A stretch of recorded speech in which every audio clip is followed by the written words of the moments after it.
देखिए क्वेश्चन है, ये सेट है 1 2 3 और इसमें हमें एक रिलेशन बनाना है, ए टू ए रिलेशन बनाना है। और वो रिलेशन क्या होना चाहिए? इक्विवेलेंस रिलेशन होना चाहिए। उस रिलेशन के अंदर ये ऑर्डर पेयर ज़रूर होना चाहिए 1 2। ठीक है, तो हम ये जानते हैं कि कोई भी रिलेशन जो बनता है वो कार्टेशियन प्रोडक्ट का सबसेट होता है।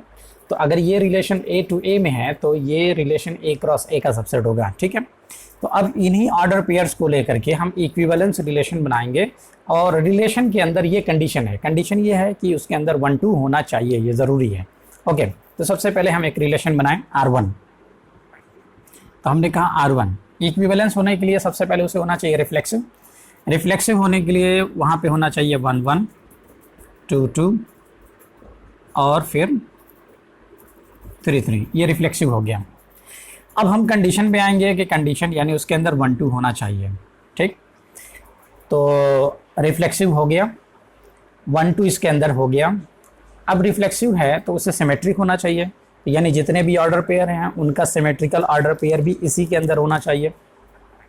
1 1 का सिमेट्रिकल 1 1, 2 2 का सिमेट्रिकल 2 2 एंड 3 3 का सिमेट्रिकल 3 3।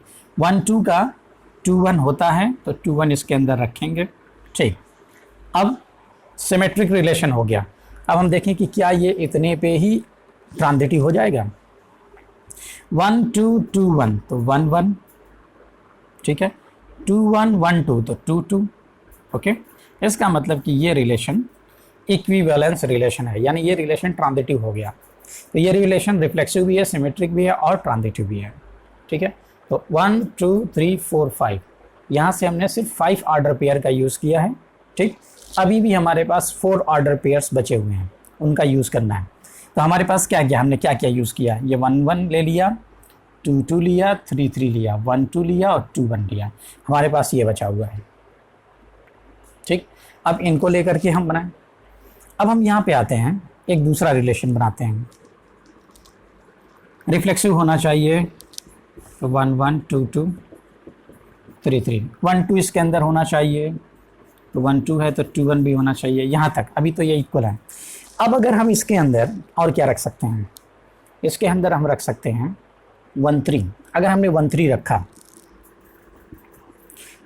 तो हमें 3 1 भी रखना होगा इसे सिमेट्रिक बनाने के लिए। क्या ये इतने पे ही ट्रांजिटिव हो पाएगा? देख लेते हैं। यहाँ तक तो ये ट्रांजिटिव है, अब आगे देखते हैं। 1 का रिलेशन 3 के साथ, 3 का 1 के साथ, तो ये 1 1। ठीक है, तो 3 का रिलेशन 1 के साथ और 1 का रिलेशन 3 के साथ, 3 का रिलेशन 1 के साथ, 1 का रिलेशन 3 के साथ, तो 3 3 3 3 इसमें है। अब हम यहाँ पे ज़रा देखें कि 1 2, यहाँ पे देखें 3 1 और ये 1 2, तो 3 2 होना चाहिए, यानी 3 2 इसके अंदर होना चाहिए। ओके, तो हमने रखा यहाँ पे 3 2। जब 3 2 रखेंगे तो इसके अंदर 2 3 भी होना चाहिए। अब हमने यहाँ पे देखा कि 1 2 3 4 5 6 7 8 9 टोटल ऑर्डर पेयर हो गया। तो जब टोटल ऑर्डर पेयर किसी भी रिलेशन के अंदर होता है तो वो अपने आप इक्विवेलेंस रिलेशन हो जाएगा। तो एक ये बन गया, एक ये बन गया। अब हम ये देखें कि क्या इसके अलावा भी बन सकता है। ओके, हमें यहाँ तक तो लेना ही लेना है।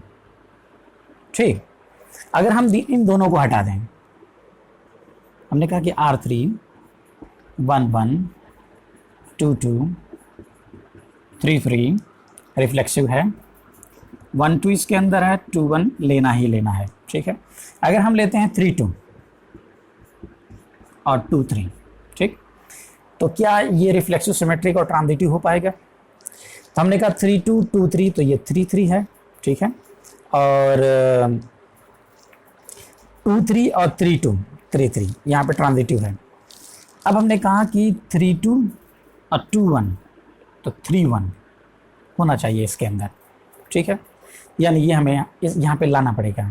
ठीक, तो हम इसको छोड़ करके अगर ये ले आते हैं तो ये दोनों भी इसके अंदर आ जाएगा। तो इसका मतलब ये हुआ कि फिर से वही रिलेशन यहाँ पे भी बनेगा। तो हम कह सकते हैं कि इस कंडीशन में इक्विवेलेंस रिलेशन होने के लिए अगर 1 2 साथ में लेना है तो सिर्फ 2 ही रिलेशन बन सकते हैं, एक R1 और एक R2। तीसरा रिलेशन नहीं बनेगा, क्योंकि जब हम तीसरा बनाने की कोशिश करेंगे तो वापस फिर हमको वापस फिर वही हमारे पास 9 ऑर्डर पेयर्स हो जाएंगे। तो हमने यहाँ पे ट्राई करके देखा और हमको ये मालूम हुआ कि हम सिर्फ 2 ही रिलेशन बना सकते हैं। तो हमारा आंसर होगा यहाँ पे कि टोटल नंबर ऑफ रिलेशन कितने बनेंगे। Total number of equivalence relation सिर्फ 2 बनेंगे अगर उसके अंदर 1 to ऑर्डर पेयर लेना है तो। ठीक है, चलिए ठीक है, okay, thank you very much. आपको क्वेश्चन समझ में आया होगा।